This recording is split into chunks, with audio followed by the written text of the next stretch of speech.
सोचो एक खूबसूरत सुबह फ्लोरेस आइलैंड पर जो इंडोनेशिया के ईस्ट न्यूसा तेंगारा प्रोविंस में है।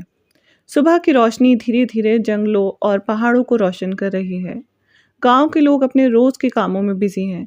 किसान खेतों में काम कर रहे हैं, बच्चे स्कूल जा रहे हैं और बाजार में हल्की सी रौनक है। लेकिन किसी को ये नहीं पता कि जमीन के नीचे एक तूफान तैयार हो रहा है। एक ऐसा तूफान जो पल भर में सब कुछ तबाह कर सकता है। और यहाँ पर हम बात कर रहे हैं वॉल्केनोस की। वॉल्केनोस को आप एक सोए हुए जायंट की तरह सोचिए। ये सालों तक या कभी-कभी सदियों तक चुप रहता है, लेकिन ज़मीन के नीचे मॉल्टन रॉक, जिसे मैग्मा कहते हैं, स्टेडली प्रेशर बिल्ड करती रहती है। बिल्कुल जैसे एक सोडा केन को शेक करने पर वो फटने के लिए तैयार होता है। जब मैग्मा को एस्केप रूट मिलता है तो वो एक धमाके के साथ एक्सप्लोड होती है, ऐश और लावा को बाहर निकाल फेंकती है। दुनिया में कई एक्टिव वॉल्केनोज हैं, जैसे माउंट वेसुवियस इटली में, माउंट फूजी जापान में और माउंट एटना सिसिली में। लेकिन इंडोनेशिया में तो एक्टिव वॉल्केनोज की कमी नहीं है, क्योंकि रिंग ऑफ फायर पर सिचुएटेड है। अब ये रिंग ऑफ फायर क्या है? रिंग ऑफ फायर वो रीजन है जो पैसिफिक ओशियन के एजेस को सराउंड करता है। ये रीजन टेक्टोनिक प्लेट्स की बाउंड्रीज पर लोकेटेड है, जहाँ प्लेट्स कॉन्स्टेंटली मूव कर रही होती हैं, या तो एक दूसरे से टकरा रही हैं, एक दूसरे के नीचे जा रही हैं, या फिर दूर हो रही हैं। इन टेक्टोनिक मूवमेंट्स की वजह से मैग्मा सरफेस तक पहुंचता है, जो वॉल्केनोस और अर्थक्वेक का सबब बनता है। सो पैसिफिक ओशियन के एजेस इन्हीं टेक्टोनिक प्लेट्स की बाउंड्रीज पर लोकेटेड हैं। दैट्स वाई इसको रिंग ऑफ फायर कहा जाता है। और इसी पर लोकेटेड है और भी माउंटेन्स एक्टिव वॉल्केनो के साथ, जिनका नाम है माउंट मेरापी, माउंट सिनाबंग और क्रेकेटुआ। सो ये कभी भी इरप्ट कर सकते हैं। और ऐसे ही एक इंसिडेंट सामने आया माउंट लेवोटोबी लाकी लाकी के साथ, जब 4 नवंबर 2024 को सुबह के वक्त ये वॉल्केनो अचानक फट गया। सुबह का सुकून एक धमाके के साथ टूट गया।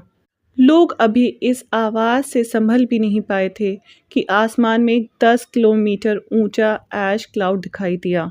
इतना घना धुआं और ऐश था कि दिन का उजाला भी खो गया था। ऐश के साथ साथ लावा, जो कि गर्म गैस और वॉल्केनिक डेब्रिस का मिक्स होता है, पहाड़ों से नीचे गांव की तरफ बहता आया, सब कुछ राख में तब्दील करते हुए।